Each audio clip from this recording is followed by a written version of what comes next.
इलाके के अंदर ज़्यादा पुलिसिंग की ज़रूरत पड़ती है, जब ज़्यादा एक्टिविटीज़ बढ़ जाती हैं।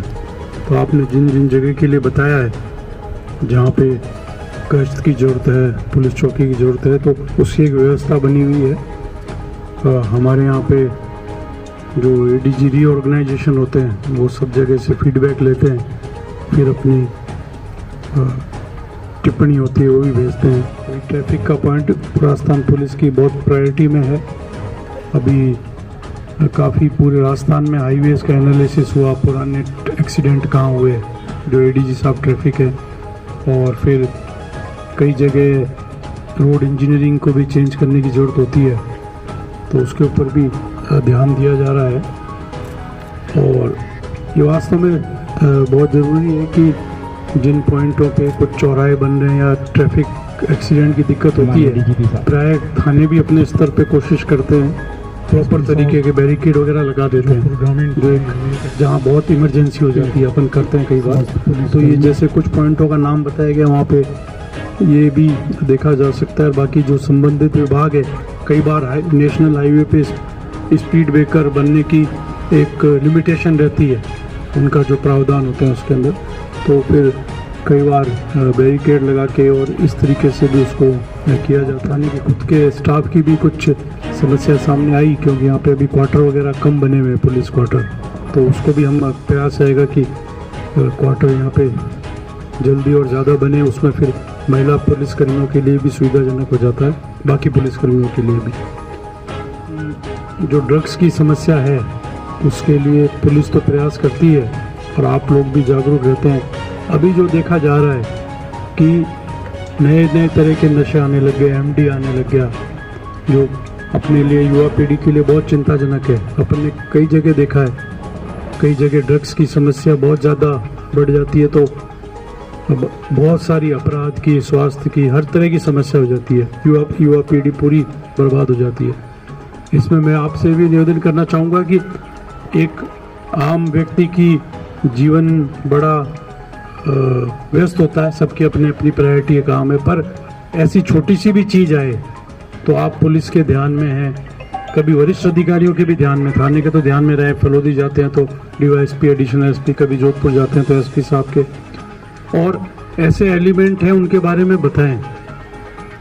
और ये शुरुआती दौर पे ऐसी चीज़ें कंट्रोल नहीं की गई तो ये बहुत ज़्यादा बड़ी एक समस्या का रूप ले लेगी।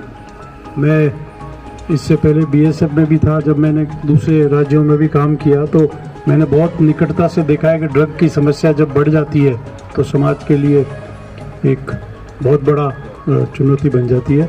तो इसको अपने को बहुत ज़्यादा सीरियसली लेने की ज़रूरत है, क्योंकि हम देख रहे हैं कि कई अच्छी चीज़ें हो रही है। पढ़ाई के अंदर राजस्थान का है, मारवाड़ का है, तो एक अच्छा नाम आ रहा है। आप पत्रिका भास्कर पढ़ते ही होंगे, जो हमारे राष्ट्र लेवल के एग्ज़ाम हैं, इंजीनियरिंग के हों, UPSC के हों, उसमें हर पृष्ठभूमि के, हर सामाजिक पृष्ठभूमि के लोगों का, छात्रों का चयन हो रहा है, बहुत अच्छी जोश से तैयारी कर रहे हैं। तो हमारी युवा पीढ़ी एक बहुत अच्छी डायरेक्शन में जाने की कोशिश कर रही है, पर ये नशे वाली और ये गलत चीज़ें होंगी तो ये एक तरह से हमारे लिए बहुत काउंटर प्रोडक्टिव। एक दायित्व है कि एक ऐसा अच्छा सुरक्षित माहौल रहे तो उसमें प्रगति होती है। जब पूरे देश में बात होती है कि भाई राजस्थान, तो राजस्थान की एक इमेज रही है पीसफुल स्टेट है, और अपने यहाँ भी विकास की बहुत संभावना है। राजस्थान में लैंड मास बहुत है, सूर्य भगवान की भी हमारे पे कृपा है, सोलर एनर्जी की। जोग्राफिकली हम ऐसे आए हुए हैं कि मतलब यहाँ पे सौर ऊर्जा खूब है, खूब ज़्यादा अवेलेबल है। जैसे आपने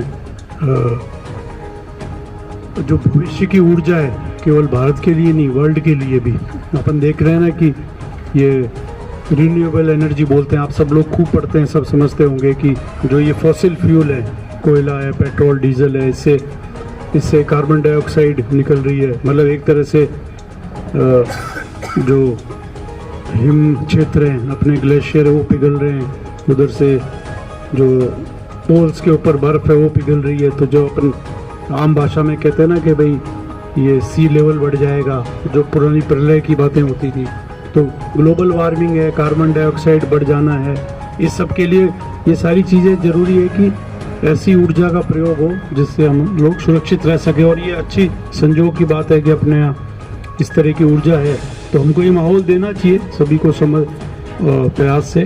और क्षेत्र में विकास होगा तो जो अपने कोई इंजीनियर हैं, कोई दूसरे हैं, रोजगार सबको मिलते ही हैं। क्षेत्र के अंदर जो विकास होता है तो इसके ऊपर भी अपने को ध्यान देना चाहिए। तीसरा एरिया, ये बात हम समझ रहे हैं कि बाप थाने का एरिया काफ़ी फैला हुआ है, और जो आप लोगों की तरफ से अलग अलग पॉइंट आए कि आज के तारीख में काफ़ी पुलिसिंग की आवश्यकता रहती है, तो मैं एसपी साहब को ये भी रिक्वेस्ट करूँगा ऐसी प्लानिंग भी कुछ करें कि यहाँ पे पेट्रोलिंग वगैरह ज़्यादा हो पाए, कोई आप और साधन संसाधन इस साइड में ज़्यादा दें।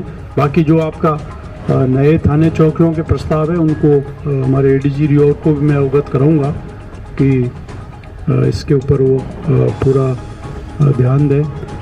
और एक बात मैं वापस रिपीट करूंगा कि हमको अपने युवा पीढ़ी जो है उसको एजुकेशन से ज़्यादा जोड़ना है, स्वरोजगार से ज़्यादा जोड़ना है, और ये ड्रग्स से दूर रखना है, क्योंकि ये दिन प्रतिदिन में हम देखते हैं, आप लोग भी पूरा अपने इर्द गिर्द देखते होंगे कि ये अपने आप में एक बहुत बड़ी चुनौती बन रही है जिसको हमको ढंग से देखना है। ये हमारे लिए काफ़ी ज़्यादा ज़रूरी है। बाकी आप सबके हम आभारी भी हैं कि आप लोग बड़ा सहयोग सामंजस्य रहते हैं, और हर तरह के तीज त्यौहार भी आते हैं, सारी चीज़ आती है। आपका आपस में बड़ा अच्छा सद्भाव, एक बाप फलोदी क्षेत्र की अच्छी इमेज है इस मामले में कि यहाँ पे अच्छे सामंजस्य से आप सब लोग रहते हैं। और हमारा पुलिस विभाग का ये हमेशा प्रयास रहेगा कि आप लोगों को और सुरक्षित दें। अभी जो अलग अलग ये स्कूलों से संबंधित है, दूसरी योजनाएं हैं, ये इसलिए ही है कि आपसे संवाद हर चीज़ के ऊपर, गाड़ी घोड़े बढ़ गए हैं, पार्किंग की जगह कम हो गई है। मेरा ये मानना है कि हम तो करेंगे इसे सहयोग, इसमें आपस में आप लोग सामूहिक निर्णय जो लेंगे, आपस में जो जितना ज़्यादा सामंजस्य रखेंगे उससे इन चीज़ों का और ज़्यादा बेहतर और अच्छा